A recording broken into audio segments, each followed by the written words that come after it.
धीरे बोलो कोई सुन ना ले। ये बात हम सबके कानों में पड़ी होगी और हमारे मुंह से भी निकली होगी, लेकिन सोचने की बात यह है कि ये वाक्य कब कब हमारे मुंह से निकलता है और कब कब हमारे कानों में पड़ता है, क्योंकि ऐसे कम ही गुप्त राज होते हैं जो हम दूसरों के कानों में पड़ने नहीं देना चाहते। अक्सर परिवार में अशांति का कारण हम स्वयं ही होते हैं।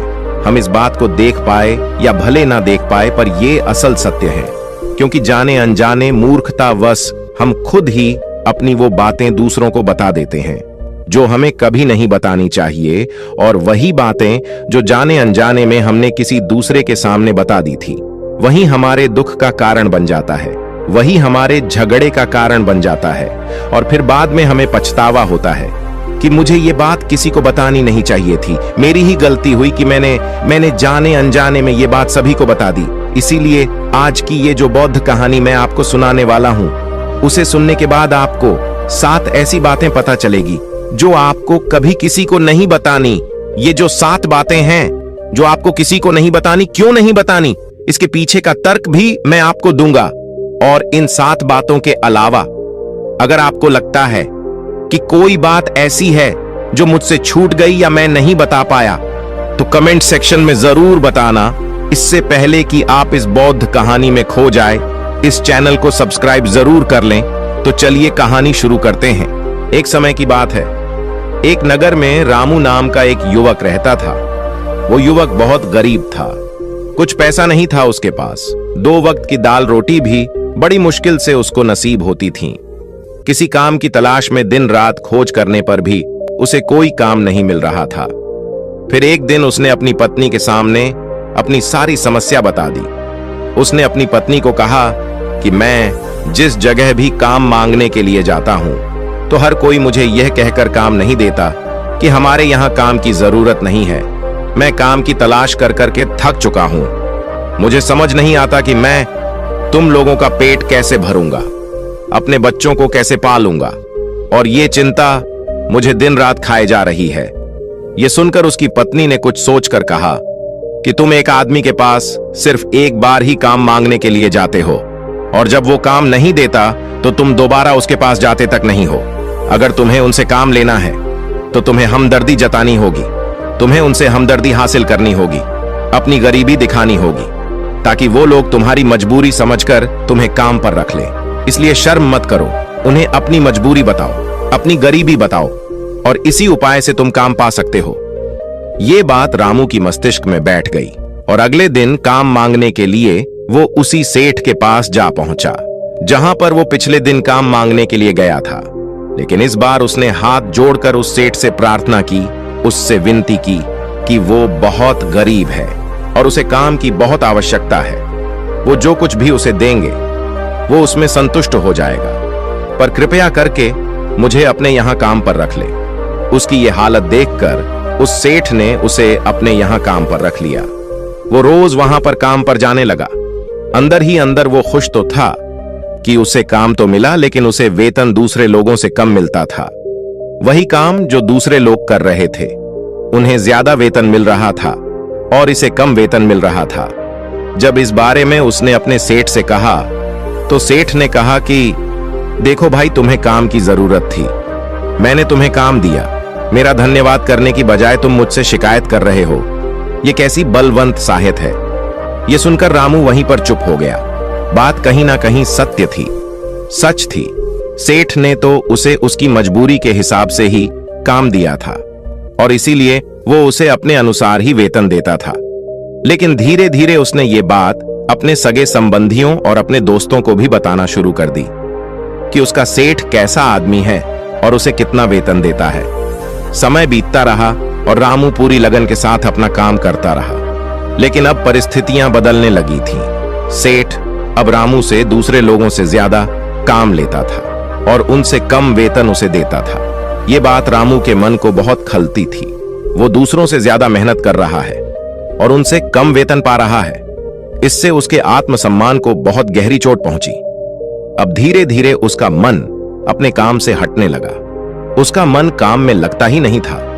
जाहिर सी बात है कि ऐसी जगह किसका मन लगेगा जहां आदमी को अपने आत्मसम्मान के साथ समझौता करना पड़े। इसीलिए जल्द ही उसने अपना काम छोड़ दिया और वो घर पर आकर खाली बैठ गया। अब उसके पास घर का खर्चा चलाने के लिए भी पैसे नहीं बचे थे। इसीलिए उसने अपने सगे संबंधियों और अपने दोस्तों से सहायता मांगने शुरू की। लेकिन उसके दोस्त उसके सामने तो उसे दया का पात्र समझते थे, उसे दिलासा देते थे, लेकिन पीछे से उसका मजाक उड़ाते थे। वो कहते कि कितना बेवकूफ है, सेठ ने इतना काम लिया और बेचारे को पैसे भी नहीं दिए। अरे हम इसको पैसे दे दे तो ये कल हमारा भी पैसा नहीं वापस कर पाएगा, इसकी ऐसी हालत है, काम तो इसके पास कुछ है नहीं, पैसा कहां से लाकर देगा। और इसी वजह से रामू की हालत दिन पे दिन खराब होती जा रही थी। अब वो दिन रात तनाव में रहने लगा था। वही दोस्त, वही सगी संबंधी जो उसके अपने होने का दिखावा करते थे, वो उसे दया का पात्र समझ रहे थे। उन्हें उसके ऊपर तरस आ रहा था। सब लोग आकर उसे ज्ञान तो बहुत देते थे, लेकिन कोई सहायता नहीं करता था। और अक्सर ऐसा ही होता है, ज्ञान देने वाले तो बहुत मिल जाते हैं, लेकिन मदद करने वाले, उंगली पकड़कर, हाथ पकड़कर आगे चलाने वाले कितने लोग मिलते हैं। फिर एक दिन उसे पता चला कि पड़ोस वाली गांव में एक बौद्ध भिक्षु आया हुआ है जो बहुत ही ज्ञानी है। रामू इतना तनाव में था कि उसे कोई रास्ता नजर ही नहीं आ रहा था। इसीलिए जाने अनजाने वो उस बौद्ध भिक्षु के पास पहुंच जाता है। वहां पहुंचकर वो सीधे उनके पैरों में गिरकर रोने लग जाता है। वो रोते रोते उन्हें अपनी सारी परिस्थिति बताता है। उसे बताता है कि किस तरह उसके सेठ ने उसका फायदा उठाया और उसके सगे संबंधी उसके साथ कैसा व्यवहार रखते हैं। सारी बातें सुनकर बौद्ध भिक्षु ने उसे चुप कराते हुए कहा कि भंते, ये सारी समस्याएं तुम्हारी बुद्धिहीनता, तुम्हारी मूर्खता के कारण उत्पन्न हुई है। अगर तुम्हारे अंदर विवेक होता तो इनमें से एक भी समस्या तुम्हारा चित्त को दुखी नहीं कर सकता था। लेकिन तुमने अपने अविवेक के कारण, अपनी मूर्खता के कारण खुद ही अपने रास्ते में कांटे बिछा दिए। परंतु आज मैं तुम्हें 7 ऐसी बातें बताने जा रहा हूं जो भूल कर भी किसी को मत बताना, और इन बातों का अनुसरण करते हुए तुम बाहर से मिलने वाले दुखों को तो दूर कर ही सकते हो जो बेवजह दुनिया की वजह से तुम्हारे अंदर पनपते हैं। पहली बात जो किसी को नहीं बतानी चाहिए वो है अपनी मजबूरी। अपनी मजबूरी का दिखावा करके दूसरों का दया पात्र बनाकर उनकी सहायता लेने की गलती कभी मत करना। हो सकता है कि आज वो तुम्हारी मजबूरी देखकर तुम्हारी सहायता कर दे, लेकिन कल वो तुम्हारा फायदा उठाने से भी नहीं चुकेगा, और अगर फायदा भी नहीं उठाया तो दूसरों के सामने तुम्हारा मजाक बनाने में वो आदमी कभी नहीं झुकेगा। इसीलिए कभी भी अपनी मजबूरी का दिखावा मत करो। अगर घर में 2 रोटी है, सूखी रोटी है, तो वहीं खाकर सो जाओ, लेकिन दूसरों को इसके बारे में भनक तक नहीं लगनी चाहिए। जरा आप खुद सोचो, मजबूरी बताने का क्या प्रयोजन होता है एक इंसान का? या तो वो दूसरों से सहानुभूति हासिल करना चाहता है या उनसे कोई आर्थिक मदद चाहता है। लेकिन अगर दोनों ही परिस्थितियां आप देखें तो दूसरा आदमी आपका फायदा उठाने से नहीं चुकेगा, और अगर वो फायदा नहीं भी उठाएगा तो अपनी नजर में तो वो आपको मूर्ख ही समझेगा, बेवकूफ समझेगा, और दूसरों के सामने आपका मजाक तो जरूर बनाएगा। इसीलिए अपनी मजबूरी के बारे में कभी किसी को मत बताना। दूसरी बात जो किसी को भी नहीं बतानी चाहिए वो है अपनी अतीत की गलतियां और भविष्य की रणनीतियां। जरा सोचो कि अगर हम अपने अतीत की गलतियां किसी दूसरे को बताते हैं तो उसका क्या प्रभाव होगा? वो गलतियां ठीक तो नहीं की जा सकती, जाहिर है, तो उन्हें बताने का क्या प्रयोजन रह जाता है?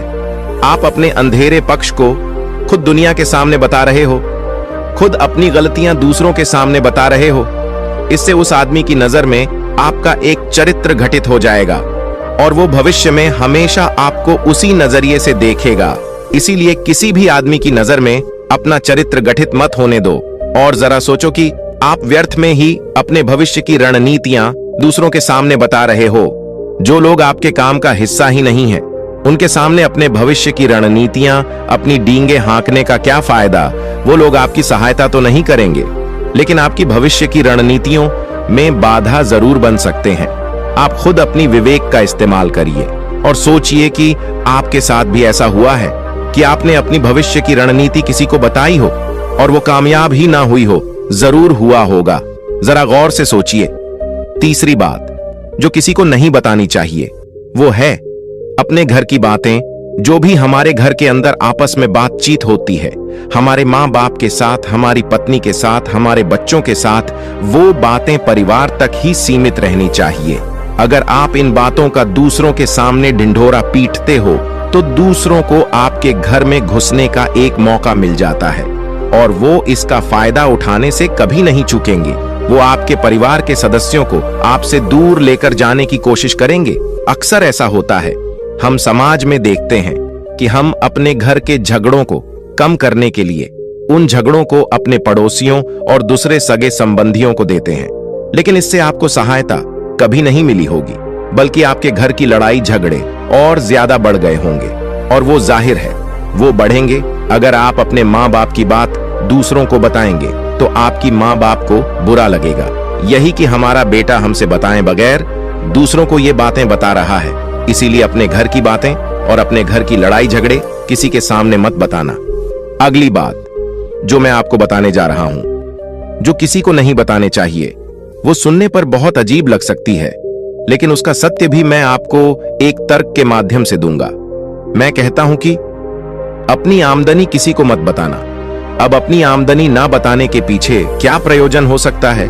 जरा सोचिए कि आप अपनी आमदनी अपने दोस्तों को बता देते हैं, तो जब आपके दोस्तों को जरूरत पड़ेगी तो वो सिर्फ आपको ही याद करेंगे, क्योंकि उनको पता है कि अगर आपकी आमदनी ज्यादा अच्छी है तो आप ही उनकी मदद कर सकते हैं, और इसीलिए ज्यादा लोग आपसे सहायता मांगेंगे।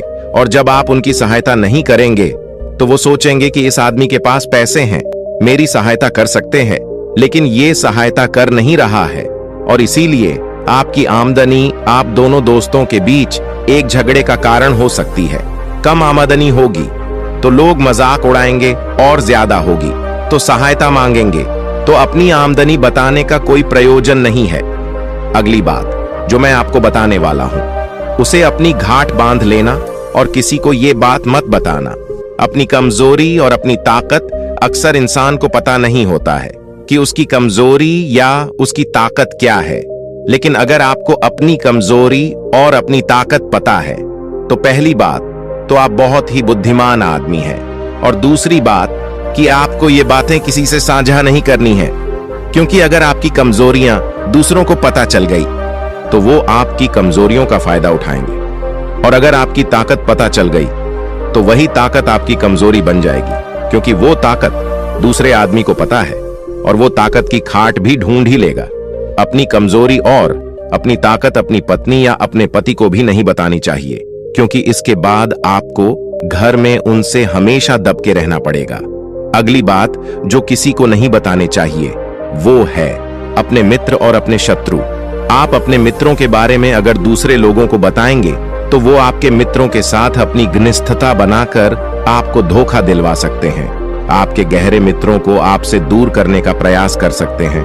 अक्सर आम आदमी ऐसा नहीं करता, लेकिन आपके दुश्मन ऐसा करने की कोशिश कर सकते हैं। और दूसरी तरफ आपके शत्रु का भी किसी को नहीं पता लगना चाहिए, क्योंकि आज जो आपका मित्र है, अगर कल वो आपका दुश्मन हो गया तो वो आपके दुश्मन के साथ ही मिलकर आपको परास्त कर सकता है, आपको धोखा दे सकता है। इसीलिए अपने सबसे अच्छे दोस्तों को भी अपने दुश्मन के बारे में कभी मत बताना। अगली और आखिरी बात कहना चाहता हूं कि जब तुम दान करते हो तो दान के बारे में भी किसी को मत बताना, नहीं तो दान करना व्यर्थ हो जाता है, बेकार हो जाता है। जब आप अपने दान का ढिंढोरा पीटते हो तो आप ये बता रहे हो कि मैं कितना बड़ा दानी पुरुष हूं, और ये आपके अंदर एक अहंकार निर्मित करेगा। इसीलिए दान गुप्त रूप से किया जाए उतना ही अच्छा होता है, उतना ही फलदायी होता है। जब आपका बायां हाथ दान कर रहा हो तो दाएं हाथ को भी ना पता चले कि बायां हाथ दान कर रहा है। ये 7 बातें जो बौद्ध भिक्षु ने रामू को बताई, इनमें संसार के सभी सिद्धांत छिपे हुए हैं। इन बातों का अनुसरण करते हुए आप अपने घर में सुख शांति बना सकते हैं और घर के झगड़े हमेशा के लिए दूर कर सकते हैं। आप इन बातों के बारे में अपने विवेक से भी सोचेंगे तो आपको ये बातें सच मालूम पड़ेंगे। और हमारा कहानी सुनाने का मकसद यही है कि आपका विवेक जागृत हो, आप खुद उन बातों के बारे में सोचें जो हम आपको बता रहे हैं, और अगर हम गलत हैं तो आप कमेंट सेक्शन में वो बात जरूर बताएं जिस पर हम गलत हैं। और इनके अलावा भी अगर आप कुछ जानते हैं तो उन बातों को भी कमेंट सेक्शन में जरूर डालें। तो दोस्तों, आज के वीडियो में बस इतना ही। उम्मीद है आपको यह वीडियो पसंद आई होगी। अगर पसंद आई होगी तो वीडियो को एक लाइक करना मत भूलिएगा। ओम बूम बुद्धाय नमः, ओम बूम बुद्धाय नमः, ओम बूम बुद्धाय नमः।